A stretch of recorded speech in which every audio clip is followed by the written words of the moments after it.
This is very personal for me. What's fun about it is knowing this game is made by hundreds of people who deeply care about each other and care about the property growing and becoming the next Star Wars or the next Middle-earth.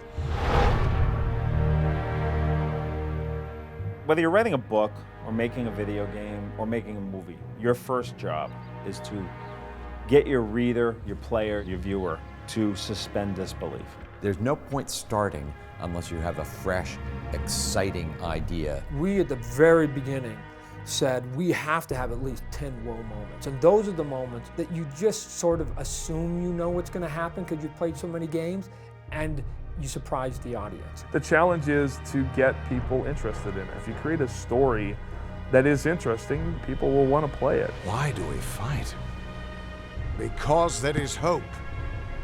Because only through battle can we break the chains that fate has forged. Let's just make a hell of a game. And if you're going to do a hell of a game and it's fantasy oriented, you have to bring in your adventures and you have to have your elves and your magic and your mages and your monsters and your trolls and your curses and your cyclopses and all the stuff that you would just close your eyes and go, yeah, of course it has to be there. We spent 6 months just building the world. The scenery, the landscapes, the characters, the monsters. They're beautiful or they're horrid.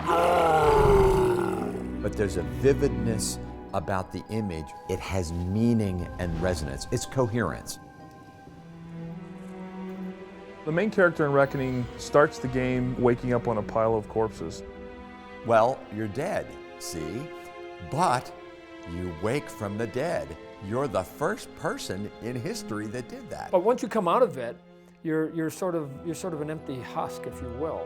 And now you, as the gamer, depending on what class you chose to sort of play your game, will depend on how your adventure actually goes. You're the one without fate. You're the unfated. Little people might see you as the beacon of hope, and the big people might see you as the threat to their power. You are unique, you are different, and potentially you are a world-changing person. And at the time this happens is a time of very, very high magic. You, as the player, get to sort of write the history of your character. You can constantly be rearranging your fate. Are you a guy that stands back and casts spells? Are you a guy that sneaks up from behind and sticks him in the back? A wizard that likes to have a big golf bag of things and blow the meat off things with a lot of different tools. You can be all of those, and you can keep changing those. You get the reader on the edge of the seat. Well, in this game, we're going to get the player on the edge of the seat.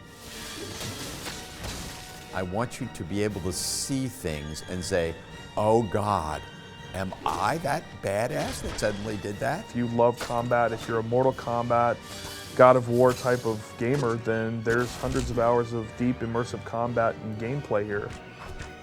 I want the player to feel like he moves the way he wants to move. The only words that are good to describe our combat is